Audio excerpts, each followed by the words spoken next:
So a couple of people have asked me to make a tutorial to show off how I do the effect I do with these mirrors. I'm going to call it a mirror. First thing you need to do is get your footage. You'll need the footage of your civilian standing in front of the mirror. This is how I do it. Honestly, squarer the better, but once I show you how it's done, I'm sure you'll figure it out. And then you also need your footage of the magical girl.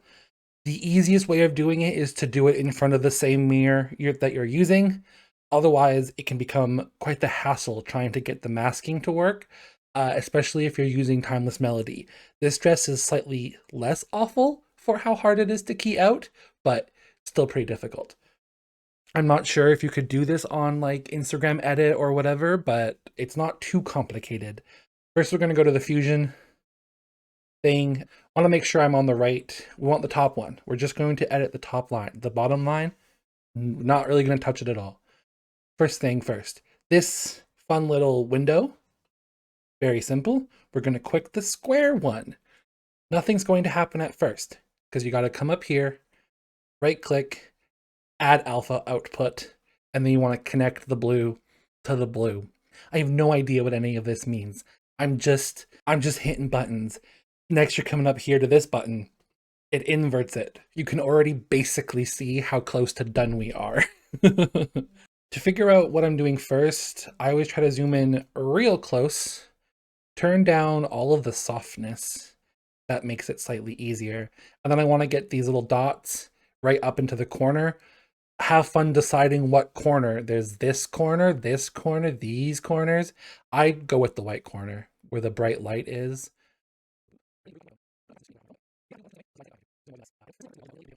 You could probably figure out a way to have the full window here, but honestly, to save a bunch of effort, I shrink it up so the civilian form is totally visible.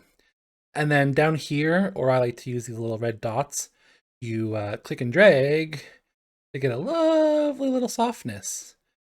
I don't know how much softness I want. Sure. And then also on the sides. Only a little bit though on the sides. You'll see why in a second.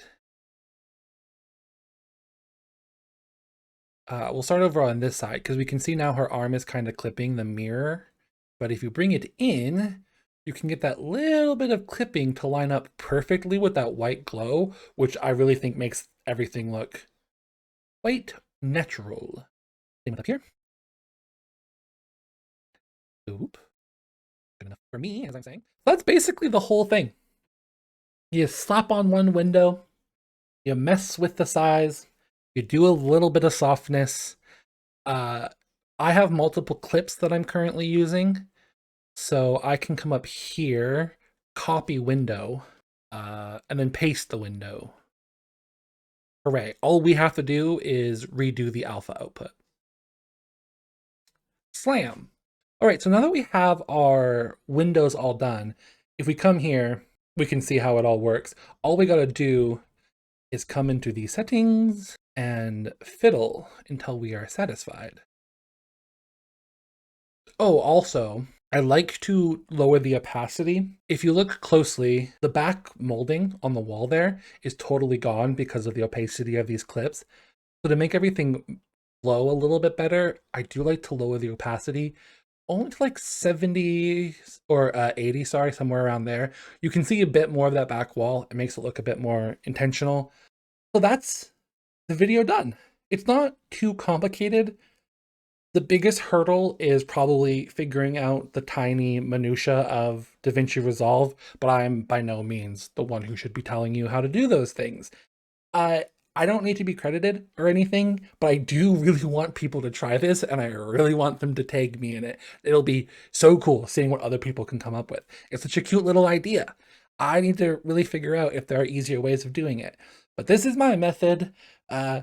Boy.